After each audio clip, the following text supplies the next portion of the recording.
Elle est résolutionnaire. Parce qu'elle est pas très originale et que prendre une résolution le 6 juin, elle trouve ça complètement con, tous les 1er janvier, elle se transforme en résolutionnaire. Une sorte de Che Guevara au féminin qui aurait la liste compulsive. Sa liste, elle l'a accrochée, bien en évidence sur son frigo. Elle est pleine de motivation, mais elle va se rendre compte plus ou moins vite que non. À la fin de cette année, elle ne sera pas le mélange de Miss France et d'un prix Nobel. Résolution numéro 1, faire du sport anéanti en 10 minutes. Soit le temps de faire le tour de tous les tiroirs à la recherche de piles après s'être rendu compte qu'il n'y en avait plus dans la Wii. Faut dire que la dernière fois qu'elle l'a utilisée, c'était il y a pile un an, quand elle s'était promis de ne pas refaire la même erreur que l'année d'avant.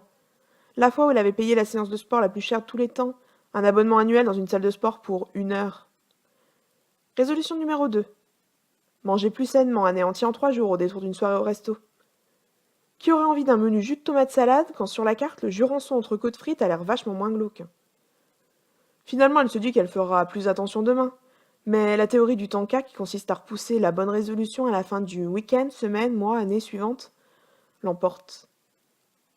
Résolution numéro 3. Arrêter de dépenser sans compter pour mettre de l'argent de côté. Anéanti en 1 semaine pour cause de solde, une ineptie du calendrier. Résolution numéro 4. Arrêter la télé-réalité. Anéanti en 3 jours. Pour la reprise, des ch'tis secrets sont dans le pré de la vérité.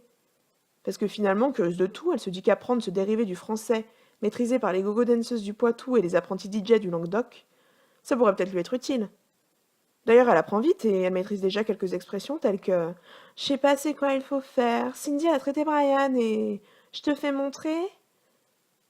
Finalement, toutes ces résolutions parties en fumée, elle pourra passer tranquillement le reste de son année avachie devant la télé sur son canapé en mangeant des chips avec une fenêtre ouverte sur vente privée.